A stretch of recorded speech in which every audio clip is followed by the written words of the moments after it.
एक समय की बात है, एक शहर में एक साधु रहते थे। वे बहुत ही ज्ञानी और आध्यात्मिक व्यक्ति थे।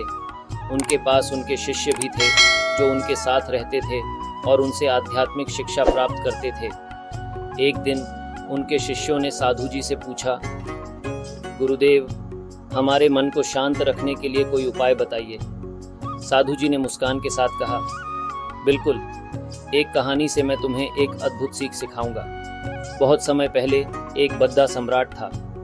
उसके राज्य में सुख और समृद्धि थी, लेकिन वह सम्राट बहुत चिंतित था। वह अपने विचारों में इतना डूबा रहता था कि रात को भी उसकी नींद नहीं आती थी।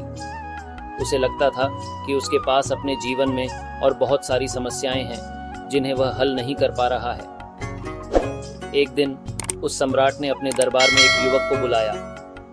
युवक एक साधु के आश्रम में रहता था और उसके पास अत्यंत शांत और प्रसन्नता भरा व्यवहार था। सम्राट ने उस युवक से पूछा, तुम्हारे पास इतनी शांति और खुशी का रहस्य क्या है? युवक ने प्यार भरी आंखों से कहा, महाराज, शांति और सुख का रहस्य यह है कि हमें वह स्वीकार करना चाहिए जो हमारे पास है और हमें उसे धन्यवाद देना चाहिए। सम्राट ने इस उत्तर को समझा और सोचने लगे। उन्होंने समझा कि उनकी चिंताएं और परेशानियां उन्हीं की सोचने के कारण बढ़ गई हैं। उसने युवक से अनुरोध किया कि वह उसके साथ रहे और उसकी सलाह दे।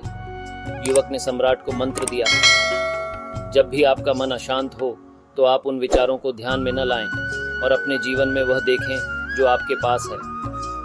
सम्राट ने इस मंत्र को अपनाया और समय के साथ उनका मन शांति से भर गया। उन्होंने समझा कि सच्ची खुशी और शांति उस अनंत समृद्धि में है जो हमारे अंदर होती है, न कि बाहरी परिस्थितियों में।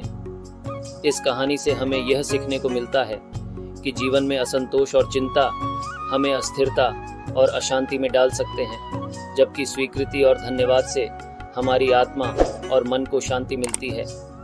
यह हमें याद दिलाता है कि सच्ची सुख शांति हमारी अंतरिक्षा में है और हमें इसे खोजना होगा अपने अंतरिक्षा में, न कि बाहरी वस्तुओं में।